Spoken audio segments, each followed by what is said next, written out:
All right, so this week we are going to be starting a topic that we're going to be going over the next few weeks, and that's the nervous system. And, spanning from chapters 11, 12, 13, 14, there's a lot to cover with this. So on that note, let's get rolling. Now, what I'm going to be going over in these next couple of videos this week, I'll be talking about in this particular video, I'll be going over the functions of the nervous system and then basically how we can divide the nervous system up into functional divisions. And then in the next couple of videos, I'll be talking about the histology of the nervous system, and then a little bit about myelin as well and the role that myelin plays in the nervous system. And then in another one, I will be talking about basically membrane potential, the action potential, and then a little bit about the chemical synapse, basically how neurons communicate with one another. So that's kind of how I'm going to divide, this chapter, this topic about the intro to the nervous system and nervous tissue up. Okay, so like I said, in this particular video, we're going to be focusing on these top two bullet points, the functions of the nervous system and the functional divisions. Okay, so on that note, let's get rolling. The nervous system is definitely the biggest, most reaching system in the human body, and in my opinion, and it would be hard to disagree with this, the most important organ system of the human body. This system, reaches out to every single tissue, every single organ of the body, and plays a very important role in regulating all aspects of our life. Okay, so when you guys think of the nervous system, I assume if I was to ask you, first-time student, what would you consider to be the functions of the nervous system? I'm sure that would be the first thing that would pop into your head. Regulating all the activity of the body, controlling the body, the commanding system of the body. And you're right about all of those. Okay. Now, we would have to break that controlling and commanding up into a few more specific areas. Okay, so how does the nervous system basically know how and what to control? Okay, and it does this by utilizing sensory input, motor output, and integration of information. Okay, so sensory input, so monitoring sensory activity of the body. Okay, when you see the word sensory, think stimuli. Okay, think stimuli, things that we're sensitive to. Okay, things that we're sensitive to. All right, so for example, there are things that are constantly changing all the time about us, okay, as it states right here under this bullet point, okay, our internal and external environments. They're very dynamic environments, meaning that they're constantly undergoing change. They're never always exactly the same. Okay, our blood pressure is always on the rise. Our blood pressure is always going down. Our pH is always going up or down. Okay, outside, externally, temperature goes up and down. Okay, we can sit here and list a lot of stimuli or things that we can sense, but essentially, like I said, our bodies and our external environments are always under constant change, and we always have to be ready to adapt to those changes or adapt to those stimuli, because if we don't, well, in a nutshell, we'll die. Okay, we may go through some pathologies and some problems, and then we will eventually die if we can't compensate or correct these changes. So, for example, right now it's the dead of winter, up here in Minnesota. So, if it gets really cold outside and we're outside and we don't start to shiver to generate heat, all right, we're going to die. Okay, obviously shivering alone is not enough, but that's a good way for our body to keep us warm. That buys us some time to get to inside where there's heat, or to get a fire built, or whatever we have to do. Okay, but how do we know? Okay, there are certain neurons, there are certain nerves called receptors. Okay, and that's what these receptors are responsible for, detecting changes in our environment, okay, in our internal and our external environments. Okay. So then the sensory nerves, what they then do is they communicate with a command center. Okay, obviously you can think of your command center as your brain. Okay, we'll also lump the spinal, I'm just going to abbreviate this, the spinal cord in there as well. Okay, so we have to interpret the sensory information. Okay, so it gets cold out. So let's just stick with the temperature thing. It gets cold outside, or we touch a cold object, or whatever's going on. Okay, and our body temperature starts to drop. And now the brain, so basically you're figuring this out, sensory information is sent towards the brain, and then the brain processes that. That's what you should think of integration as processing. Processing. Okay. So we process that information, okay? And we not only process that information, we have to coordinate a specific response. Okay, we have to coordinate a specific response, okay? So the brain is going to receive this sensory input, and then what's going to happen? It's going to take this information, it's going to gather, and it's going to gather this information, interpret it, and then what it's going to do is then it's going to plan out the appropriate response. If we're cold, we need to shiver. So then the brain is then going to generate, okay, impulses out, out away from itself. That's what we call motor output. All right, and then those impulses are going to go to basically your skeletal muscles, and then you're going to shiver until you get warm. Okay, you may release a little extra thyroid hormone to get your metabolism up and keep you warm. Okay, whatever the case. So basically, there's input. There is processing of that input, integration, and then there is responding. There's output, okay? And the motor output, as mentioned here, is always going to effector organs, okay? And the main effector organs, are going to be muscles and glands, okay? Muscles and glands. Could be blood vessels, okay? Could be the GI tract, all right? Because remember, when we say muscles, we're referring to skeletal, cardiac, and smooth muscle. Okay, we may have to release some hormones in order to keep our physiology in check as well. All right, so these are the main functions of the nervous system. Basically, sensory input, integration, and motor output. Now, let's kind of think of an example of this. Okay, let's think of an example of this. So let's say you're driving down the road. Okay, you're driving down the road, and you're driving on the interstate. You're heading to school. You're heading to work. You're doing whatever you have to do. Now, those of you who live around the Twin Cities area, the Minneapolis, St. Paul area, you know that some people have to make some pretty lengthy commutes to get to work. Okay, because this is a very spread out area. All right. And if you're like myself from Wisconsin, you'll also know that the drivers between the two states are a little different. Okay, I mean that jokingly. There's just the fun little border battle, but let's say you're driving down the interstate and someone just cuts you off. Okay, that's what we'll call the bad driver. They cut you off. Okay, they make a rapid entry onto the highway. They're changing lanes like a crazy person. They're driving like they're the most important person on the planet. No one else is on the road. Okay, we run into this all the time. All right, so we see this happening. Okay, we visually see this happening, okay? And then basically that input, okay, this vision, this scene, this bad driver, okay, is sent to the brain, okay? So sensory neurons are picking up that there's something bad going on, okay? So now that information is sent to the brain, and then we have to integrate it. Okay, we have to integrate that information. We process it, all right? And then, once we process that information, okay, we don't know this is a bad driver until this sensory input goes to the brain. And then, all of a sudden, we have to carry out an appropriate response, okay? And obviously, in this situation, you're more than likely going to, slam on the brakes, okay? If someone cuts you off and you don't want to hit them, that's kind of an instinctive response, hit the brakes, okay? So that would be the motor output. So what would be the effector organs here? Okay, the effector organs would obviously be your leg muscles, so you can hit the brakes. Okay, then your arm muscles may take part in this as well, because you're gonna clutch the steering wheel really hard. Now, this here is very typical of the nervous system. Understanding neurophysiology and how the nervous system works, the general concepts are not that hard. What it really comes down to in understanding neurophys and how the nervous system works is there's a lot of anatomy involved because you have to know a lot of neural pathways, okay?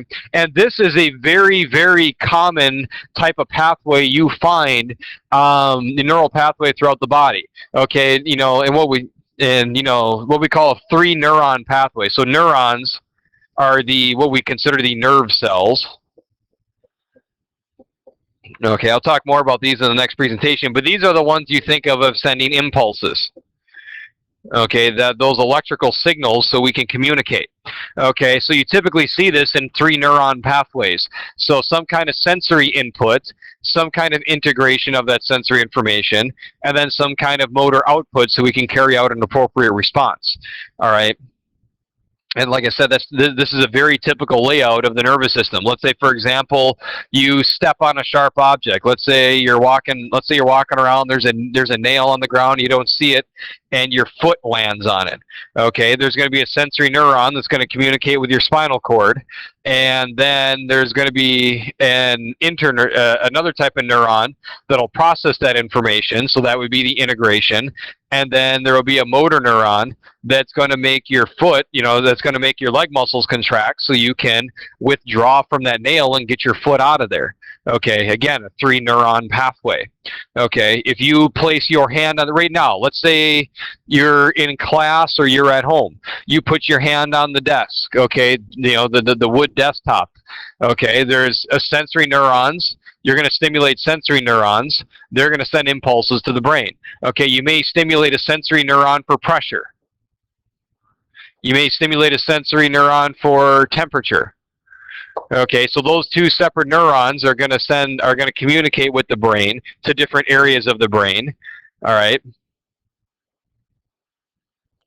And then your brain is going to integrate that information, and then you're going to interpret that as being, there's a desk there, you feel the solid object, it's a little cold, and maybe this is the temperature neuron, so let's say it's cold, then you would want to communicate with the muscles of your arm to pull away from that desk so you can be more comfortable.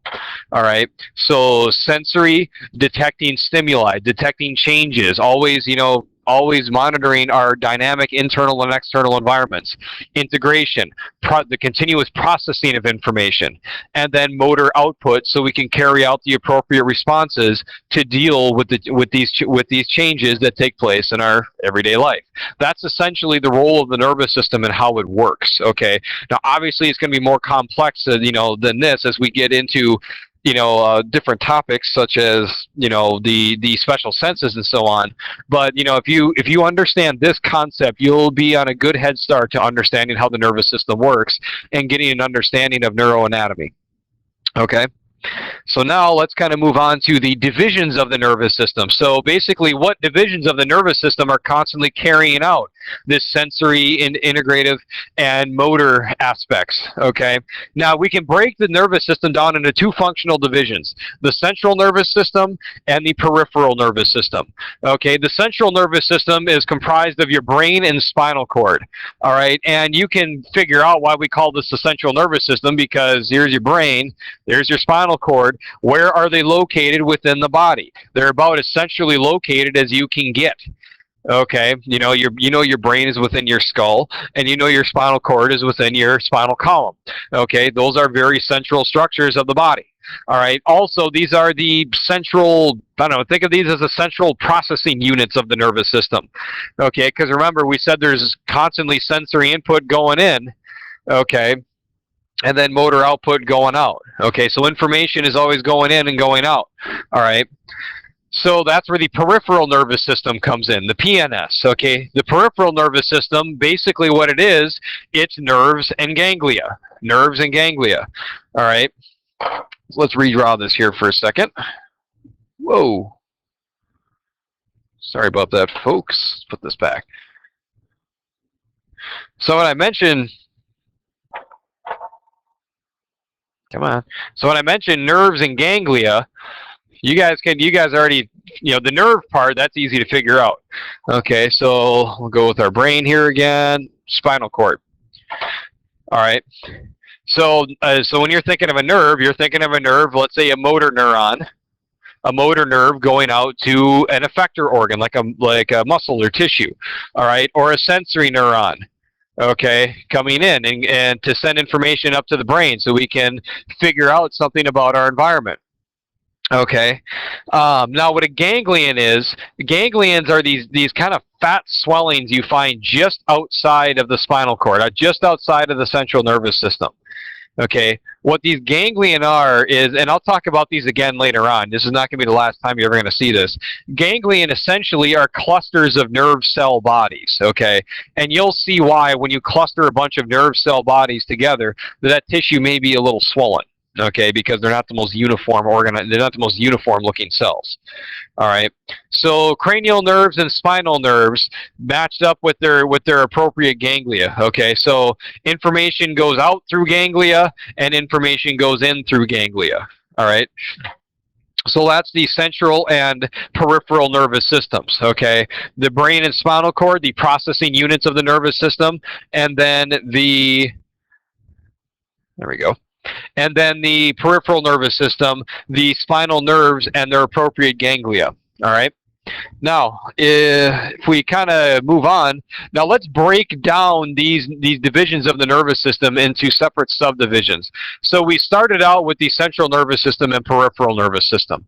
Okay. And then we can, again, that the central nervous system is composed of the brain and spinal cord. Okay. Now, when we're talking about the peripheral nervous system, remember the three functions of the nervous system: sensory input, motor output, and then integration. So obviously this would be the integration. Like I said, another way to think of integration is processing. Okay. So the sensory input, okay, is going in. All right. So this is what we would call afferent. Okay, these are words you're going to see a lot. When you see the word afferent, you should think moving towards. Okay, moving towards a central structure, a central object. Okay, and then motor neurons, motor nerves, these are what we call efferent. Okay, so obviously moving away from the central nervous system. So whenever you see motor, you should think efferent pathways or moving away from the central nervous system. When you see sensory, you should always think afferent or moving towards the central nervous system. Okay? So now if we take this down a little farther, we can break the peripheral nervous system down into some more functional divisions. Okay? So the sensory aspect of this, the sensory motor aspects of this, okay, we can go more in depth. So the sensory aspect of this, we would break down, there are somatic and there are visceral nerves, okay? When we say somatic, think out to the periphery, okay, the periphery of the body. Okay, so think skin and muscles. Okay, so think skin and muscles. There are neurons that are in your skin that are constantly, there are receptors and, i.e. neurons in your skin that are constantly regulating or monitoring changes in pressure, temperature. There are pain receptors, which basically that's just extreme pain, pressure and temperature. Okay, and so on. All right, and again, so that's how we monitor the peripheral aspects of our body. So this is where we're really taking a look at our external environment and our, a little bit inwards. Now the muscle, the sensory neurons in the muscle are important because these are constantly regulating things like the pH in muscle tissue, but more importantly, the tension of muscles. Okay, because remember when we talked about the musculoskeletal systems a while ago, and we were looking at showing you the tendinous attachments of muscles to bones. Okay, if muscles generate far too much tension, they could rip tendons right out of bones. Okay, they could cause damage to joints, or the muscles could tear themselves. Okay, so if too much tension builds up, then what's going to happen, these sensory neurons are going to send input to the brain and spinal cord, and then we have to create an action to deal with this. Remember the antagonist and agonist muscles, okay? I'll talk more in depth about that later on, but we'll essentially, there's mechanisms, we have built-in mechanisms to handle this. All right, and then when we say visceral sensory, these are sensory neurons or sensory nerves that you find within the organs, especially you know, when we're talking about the organs, especially in the connective tissue capsules, okay, and the smooth muscle of hollow organs, okay. So if an organ becomes too stretched, if there's inflammation, if there's a tumor developing, if there's shearing or tearing or physical damage, okay, the sensory nerves within the connective tissue capsules will essentially figure this out. Okay, well, so you know, we'll be stimulated, we'll send input to the central nervous system, and we'll feel pain. Okay, you know, we'll feel pain. We may carry out a reflexive response, depending on, well, we will, not may, you know, but depending on the scenario. Okay, and then smooth muscle as well. So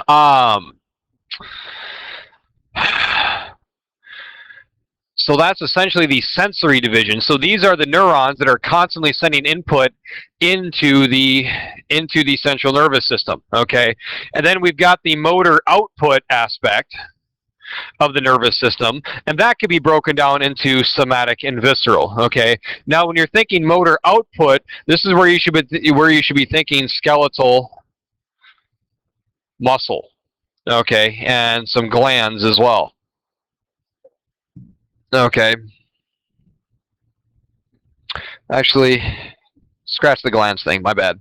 I was thinking a little too general there. Okay, so somatic motor output. All right, so well, if we're talking about these are nerves that are going to skeletal muscle, then we are going, you know, this is the conscious aspect. Everything else that I've been talking about up to this point is unconscious. Okay, but now all of a sudden we've got some consciousness going on. Okay, these are the neurons that we are exerting, that we're having conscious control over, okay, for movement and so on. All right, so somatic motor, these are motor neurons going to muscles, and then we've got visceral motor. Okay, now these are part of another specialized division of the nervous system. I'm just going to abbreviate this, that we call the autonomic nervous system. When you hear the word autonomic, you should think automatic. Okay, now the autonomic nervous system is also often called the visceral effector nervous system and so on. Okay, you don't hear that often, but essentially what's going on with the autonomic nervous system is it's regulating activity of, well, the viscera, such as, especially the hollow viscera, such as the, you know, basically the activity of the heart and smooth muscle. Okay, scratch that out there, ignore that I said that, sorry. So essentially what's going on here is there's broken down into two divisions, the sympathetic and the parasympathetic divisions, okay? And essentially what the autonomic nervous system is designed to do is get us ready for stress, to allow us to adapt and handle stress. So what the autonomic nervous system is going to do, let's go back to the driving down the road example and someone cuts you off. You know how you feel when that happens. You hit the brakes, your muscles tense. You feel like you can see the world or the road better. You feel your heart rate go up, your breath rate goes up. That would be the sympathetic division of this, basically making your heart beat more rapidly, making you breathe more, you know, increasing blood flow to your skeletal muscles. Okay, so that's where the smooth muscle in the heart comes in. All right, and then after a minute or so, you're going to come off of that. Okay, you're going to relax again, and that's where the parasympathetic nervous system comes in. It'll lower your heart rate. It'll shunt blood back away from your muscles to your more core organs. All right. So that's the autonomic nervous system. So again, I know this looks like a mess here, but the nervous system is a complicated system, okay? And like I said, as we go through and learn about this, we will be breaking down each of these we'll be breaking down each of these subdivisions individually, okay? The central nervous system, brain and spinal cord, the peripheral nervous system, the sensory motor aspect of it. So again, remember, what is the word to describe sensory nerves? To describe moving towards the central nervous system. Okay, got it right here. Remember, that's afferent. Okay, so sensory nerves are afferent, and then motor neurons are efferent. Okay, they're constantly so these are nerves that are sending impulses away from the central nervous system. Okay, and then again, motor output, can be broken down into two divisions as well, somatic and visceral. Okay, the nerves going to skeletal muscle, and then the nerves going to smooth and cardiac muscle. Okay, the sympathetic and parasympathetic divisions of the autonomic nervous system. Okay, and I'll do lectures separately on the autonomic nervous system and motor neurons and reflexes and all that stuff. Okay, so this is basically a general introduction in the nervous system. If you folks have any questions, don't hesitate to contact me. All right, next I'm going to do a presentation the on the histology of nervous tissue, and we'll take a look at the cells that make all of this stuff work. The neurons and the support cells that keep neurons functional and going, the glial cells. And then after that, we'll actually talk about how nerves send impulses, to communicate with one another, and those impulses are what we call action potentials. Okay, so again, if you folks have any questions, don't hesitate to contact me, and keep working hard, and good luck in your studies.